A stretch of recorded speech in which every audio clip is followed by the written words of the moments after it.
Na-outscored ng rookie ng Minnesota itong si Shai, 15 points. Itong si Terrence Shannon Jr.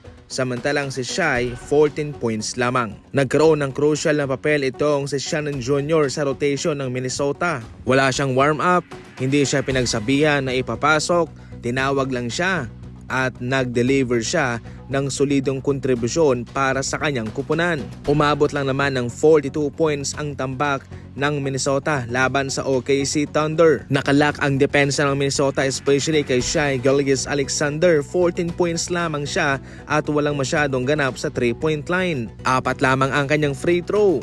Marami pa nga nagbibiro na parang hindi naman daw ganoon ka-epektibo itong si MVP Shai kung wala siyang fouls, kung wala siyang free throw. Definitely ito lamang huy nangangahulugan ng magandang pag-rest back ng Minnesota sa OKC at hindi sila papayag na mabaon sa 0-3 sa kanilang series. Nagkaroon naman ng history ang OKC Thunder bilang kauna-unahang team sa playoff na na-blowout laban sa Minnesota and at the same time ay naka-blowout win din laban sa Memphis Grizzlies. Magandang execution ng Minnesota, si Naz Reid 10 points, Alexander Walker 12 points, DiVincenzo 6 points, Shannon 15, Clark 4, Miller 11 points. Gamit na gamit rito ang kanilang mga reserba. Balanse ang kanilang naging rotation sa ngayon. Nakaisa na ang Minnesota at ang Knicks naman ay wala pa. Ayon mismo sa datos ng NBA, nahihirapan silang manalo kapag sila'y bauna sa 0-2.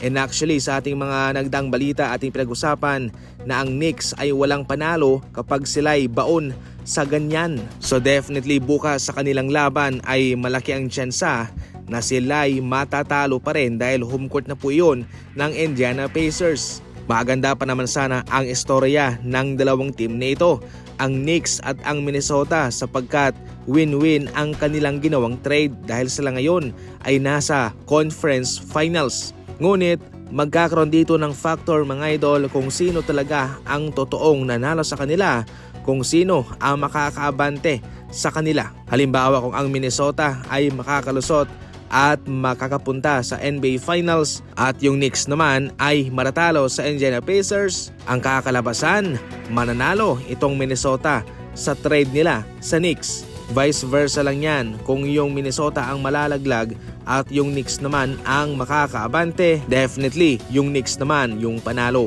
Sa ngayon, mas marami ang sumusuporta sa Indiana Pacers sapagkat maraming mga netizen ang nahahambugan na sa mga fans ng Knicks.